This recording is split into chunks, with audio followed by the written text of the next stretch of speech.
Je me trouve maintenant au Labo Shop en compagnie de José Sanchez, qui est directeur du Labo Group. Bonjour José. Bonjour Sandrine. Alors, il faut m'expliquer un peu. Il y a le Labo Shop, il y a le laboratoire, il y a le Labo Group. Qu'est-ce que c'est exactement? Alors tout ça est une grande entreprise qui est chapeautée par un grand projet qui s'appelle Art Science Labs, voilà, qui a été fondé par David Edwards, le grand scientifique international. Donc le laboratoire, c'est un lieu où on travaille sur l'interactivité entre différentes disciplines que sont les disciplines artistiques et les disciplines scientifiques, le tout étant d'être un catalyseur d'innovation. D'accord, donc il y a des expositions régulièrement qui sont organisées? Alors il y a 3 grandes expositions par an, avec des grands sujets de recherche, des grands sujets d'actualité chez certains artistes, et surtout et aussi des sujets humanitaires ou des sujets éducatifs. C'est un terrain d'expérience, de recherche, de liberté, de rêve, où justement on invite ces artistes à exprimer leur rêve le plus fou. Oui. Et on va demander à des scientifiques où en est la recherche Concernant ce rêve le plus fou. en matière de ce rêve le plus fou. Est-ce qu'on est loin, près, et est-ce qu'on peut imaginer travailler là-dessus? Alors ici, nous sommes au Labo Shop. Qu'est-ce qu'on y trouve au Labo Shop?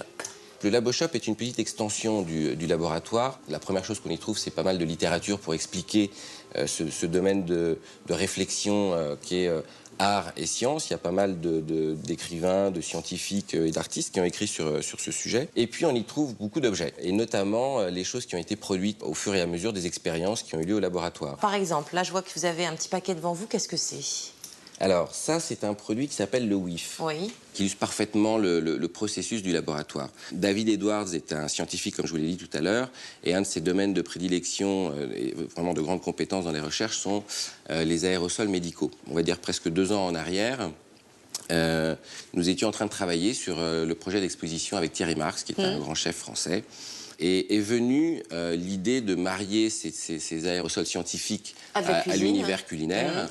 La première idée qui est venue a été de voir qu'est-ce qu'on pouvait faire avec du chocolat. Et donc voilà, aujourd'hui, il y a eu plusieurs évolutions, mais aujourd'hui vous avez le produit qui est un inhalateur de saveur. Dedans vous avez du chocolat aromatisé à la framboise pour celui-ci, puisqu'il est rose. Donc vous ouvrez ce petit tube comme ceci. D'accord, et puis je vais vous en donner un pour que vous puissiez goûter. Lequel? Framboise, menthe ou chocolat? Chocolat. Alors voilà, je vais vous donner le chocolat et on va le faire ensemble comme ça. Merci. Voilà. Donc on ouvre. Donc on prend ce petit tube, on le met dans la bouche, il faut bien faire passer les petites ouvertures derrière les lèvres. Oui. D'accord. Ça. Et on aspire. Super bon. Voilà. Il y en a encore? Il y en a encore. Il y a 8 à 10 aspirations. Bon, là, c'est des grosses aspirations. Vous êtes très gourmande, Sandrine. C'est une texture poudrée et le produit crée un aérosol qui permet de déposer toute cette poudre dans votre bouche, avec moins de 1 calorie, en restant avec du chocolat qui est du chocolat d'origine biologique, commerce équitable, avec pur sucre de canne biologique, vanille biologique. Donc voilà, on est sur un produit tout à fait naturel. Et on grossit pas. C'est formidable. Absolument. Alors j'ai cet objet-là.